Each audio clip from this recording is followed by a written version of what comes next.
2021년 4월 12일 월요일 새벽 기도를 시작하겠습니다. 하나님 감사합니다. 오늘도 새로운 하나를 허락해 주시고 하나님 말씀 가운데 새로운 날을 시작하게 하시니 감사합니다. 하나님의 말씀을 들을 때에 성령 하나님 조명해 주셔서 말씀을 잘 깨닫게 해주시고 아멘으로 화답하게 해주시고 말씀 붙들고 살아가는 오늘 하루 되게 하여 주옵소서. 감사하고 이 모든 말씀을 우리를 구원하신 예수 그리스도의 이름으로 간절히 기도 올리옵나이다. 아멘. 오늘 우리에게 주시는 하나님의 말씀은 사무엘상 2장 12절로 26절까지 말씀입니다. 사무엘상 2장 12절로 26절까지 말씀입니다. 하나님의 말씀입니다. 엘리의 아들들은 행실이 나빠 여호와를 알지 못하더라. 그 제사장들이 백성에게 행하는 관습은 이러하니 곧 어떤 사람이 제사를 드리고 그 고기를 삶을 때에 제사장의 사환이 손에 3살 갈고리를 가지고 와서 그것으로 냄비에나 솥에나 큰 솥에나 가마에 찔러 넣어 갈고리에 걸려 나오는 것은 제사장이 자기 것으로 가지되 실로에서 그곳에 온 모든 이스라엘 사람에게 이같이 할 뿐 아니라 기름을 태우기 전에도 제사장의 사울이 와서 제사 드리는 사람에게 이르기를 제사장에게 구워 드릴 고기를 내라. 그가 내게 삶은 고기를 원하지 아니하고 날 것을 원하신다 하다가 그 사람이 이르기를 반드시 먼저 기름을 태운 후에 내 마음에 원하는 대로 가지라 하면 그가 말하기를 아니라 지금 내게 내라. 그렇지 아니하면 내가 억지로 빼앗으리라 하였으니 이 소년들의 죄가 여호와 앞에 심히 크면 그들이 여호와의 제사를 멸시함이었더라. 사무엘은 어렸을 때에 세마포 에봇을 입고 여호와 앞에서 섬겼더라. 그의 어머니가 매년 드리는 제사를 드리러 그의 남편과 함께 올라갈 때마다 작은 겉옷을 지어다가 그에게 주었더니 엘리가 엘가나와 그의 아내에게 축복하여 이르되 여호와께서 이 여인으로 말미암아 내게 다른 후사를 주사 이가 여호와께 간구하여 얻어 바친 아들을 대신하게 하시기를 원하노라 하였더니 그들이 자기 집으로 돌아가매 여호와께서 한나를 돌보시사 그로 하여금 임신하여 3아들과 2딸을 낳게 하셨고 아이 사무엘은 여호와 앞에서 자라니라. 엘리가 매우 늙었더니 그의 아들들이 온 이스라엘에게 행한 모든 일과 회막문에서 수종드는 여인들과 동침하였음을 듣고 그들에게 이르되 너희가 어찌하여 이런 일을 하느냐. 내가 너희의 악행을 이 모든 백성에게서 듣노라. 내 아들들아 그래하지 말라. 내가 들리는 소문이 좋지 아니하니라. 너희가 여호와의 백성으로 범죄하게 하는도다. 사람이 사람에게 범죄하면 하나님이 심판하시려니와 만일 사람이 여호와께 범죄하면 누가 그를 위하여 간구하겠느냐 하되 그들이 자기 아버지의 말을 듣지 아니하였으니 이는 여호와께서 그들을 죽이기로 뜻하셨음이더라. 아이 사무엘이 점점 자라매 여호와와 사람들에게 은총을 더욱 받더라. 아멘. 이 사무엘상은 이 사무엘의 출생의 배경과 사무엘이 장차 감당하게 될 사역들을 우리에게 보여줍니다.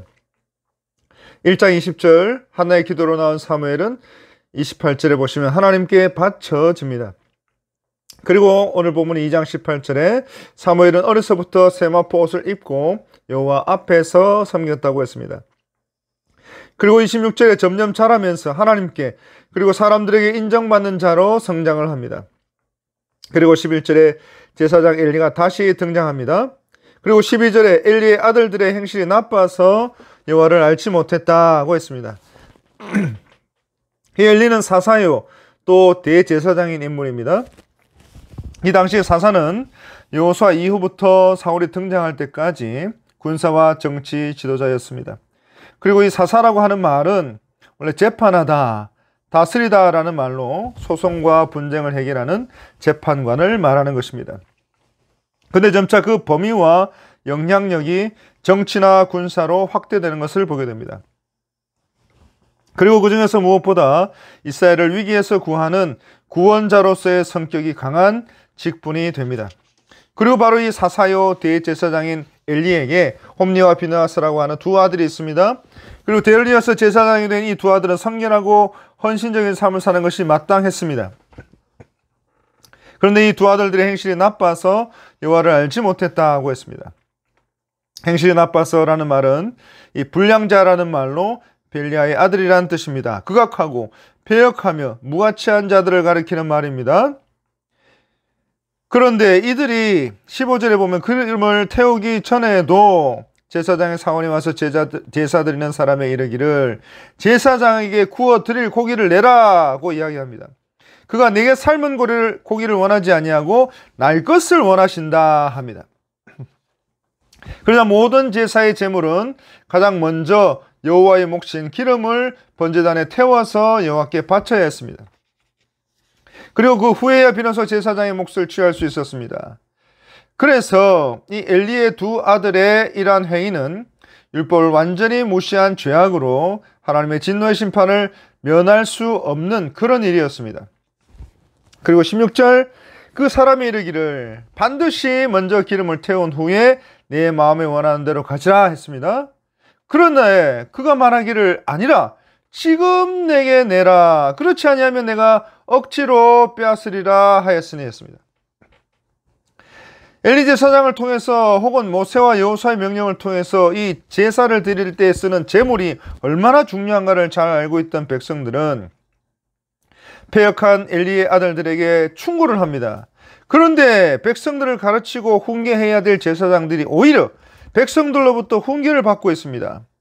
이와 같이 당시에 이 종교 지도자들이 얼마나 부패했는지를 우리에게 보여주고 있는 것입니다. 그리고 17절 이 소년들의 죄가 여호와 앞에 심히 크면 그들이 여호와의 제사를 멸시함이었더라 했습니다.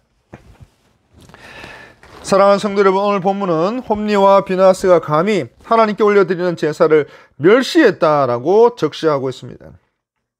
그리고 이와 같은 타락상을 일소하고 다시금 여호와 신앙을 회복시킬 새로운 종교 지도자가 시급히 요구되는 것을 우리에게 보여주고 있는 것입니다. 하지만 22절 온 이스라엘에게 행한 모든 일 여호와의 제사를 멸시하고 자기 마음대로 제물을 취하는 죄를 짓습니다. 그리고 22절 하반절에 회막문에서 수종드는 여인들 이 성소에서 섬기는 여인들과 동침하는 죄를 범하기까지 합니다. 그리고 여기에서 동침하다라는 말은 정상적이고 합법적이지 못한 관계를 묘사할 때 쓰는 성경의 표현들입니다. 그래서 12절에 엘리의 아들들은 행실이 나빠 여호와를 알지 못했다라고 기록하고 있는 것입니다.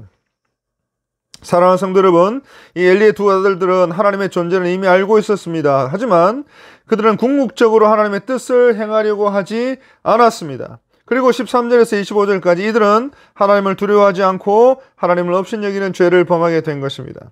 그리고 이들의 죄악이 더욱 심해져서 성전에서 음란한 행위를 하는 데까지 이르게 된 것입니다.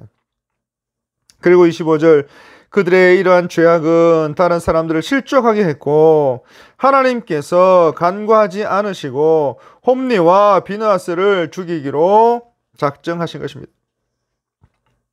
그래서 엘리의 두 아들들의 악행은 결과적으로 하나님을 몰랐다는 평가를 받게 된 것입니다. 그리고 34절 내 두 아들 홈니와 비느하스가 한날에 죽으리니 그 둘이 당할 그 일이 내게 표징이 되리라 했습니다. 그리고 이것이 바로 엘리의 두 아들들인 홈니와 비느하스가 심판을 당하게 된 이유가 된 것입니다. 그래서 오늘 본문은 엘리의 타락한 두 아들의 패역한 일들과 사무엘의 경건한 신앙의 모습을 우리에게 보여주고 있습니다. 그리고 사무엘이 타락한 이스라엘을 위해서 하나님께서 세우신 지도자이신 것을 말씀하고 있는 것입니다. 그래서 사무엘상 2장 26절 사무엘이 점점 자라면서 하나님과 사람의 은총을 받는 모습은 누가복음 2장에서 예수님께서 성장하실 때의 모습을 보는 것처럼 보입니다. 그래서 사무엘이 신정왕국의 완성자가 되시는 예수 그리스도를 예표하는 인물인 것을 오늘 본문은 말씀하고 있는 것입니다. 사랑하는 성도 여러분, 오늘 우리는 엘리의 두 아들이 타락하게 된 배경에 엘리가 두 아들에 대한 신앙 교육에 있어서 소홀했던 것을 우리는 깨달아야 할 것입니다. 29절 너희는 어찌하여 내가 내 처소에서 명령한 내 제물과 예물을 밟으며 내 아들들을 나보다 더 중히 여겨 내 백성 이스라엘이 드리는 가장 좋은 것으로 너희들을 살찌게 하였느냐. 엘리는 두 아들의 잘못을 알고서도 책망과 징계를 소홀히 했고 더 나아가서 오히려 그 죄를 묵과함으로 자신의 두 아들의 더 큰 죄를 허용하는 과오를 범하게 되고 만 것입니다. 그래서 19절에 그의 어머니가 매년 드리는 제사를 드리러 그의 남편과 함께 올라갈 때마다 작은 곶옷을 지어다가 그에게 주었더니 했습니다. 이 엘가나와 한나는 어릴 적부터 관심과 애정으로 이 사무엘을 돌보는데 게을리하지 않았습니다. 그리고 그 결과로 사무엘은 점점 더 신앙적이고 인격적으로 더욱 성숙할 수 있게 된 것입니다. 그리고 결국 이러한 사실은 우리로 하여금 자녀에 대한 신앙교육의 중요성을 다시 한번 실감하게 해주는 것입니다. 사랑하는 성도 여러분, 자녀에 대한 신앙교육의 부재는 가정적으로 또 사회적으로 타락과 몰락을 가져오는 것입니다. 그래서 말씀에 근거한 이 교육이라고 하는 것은 가정과 사회의 확실한 미래를 보장하는 초석이 되는 것입니다. 그래서 이제 오늘 본문 말씀을 통해서 다시 한번 우리 자녀들의 신앙교육에 있어서 힘쓰는 저와 여러분들이 다 되시기를 간절히 바랍니다. 기도하겠습니다. 하나님 아버지 감사합니다. 오늘 본문을 통하여 이 사무엘과 엘리의 두 아들들의 모습을 보게 되었습니다. 하나님, 오늘 우리도 우리의 자녀들에게, 우리 다음 세대들에게 바른 신앙교육을 전함으로 말미암아 우리 교회가 더욱더 말씀과 기도에 든든히 써가는 그런 복된 교회 될 수 있도록 도와주옵소서. 예수님의 이름으로 간절히 기도 올리옵나이다. 아멘.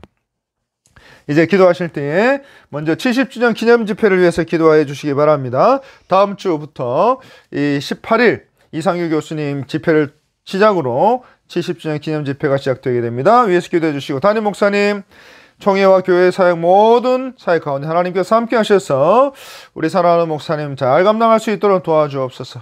또 이번에 계시는 성도들이 많이 계시는데 수술하고 또 회복을 기다리고 계시는 분들이 많이 계시는데 하나님 도와주옵소서. 은혜를 베풀어 주옵소서. 고쳐주옵소서. 또 우리 다음 세대들을 위해서 기도해 주시기 바라고 우리 개인적인 기도 제목들을 가지고 간절하게 기도하도록 하겠습니다. 하나님 감사합니다. 이 모든 기도의 소원들 응답해 주실 줄 믿고 감사하고 예수 그리스도의 이름으로 간절히 기도 올려옵나이다. 아멘.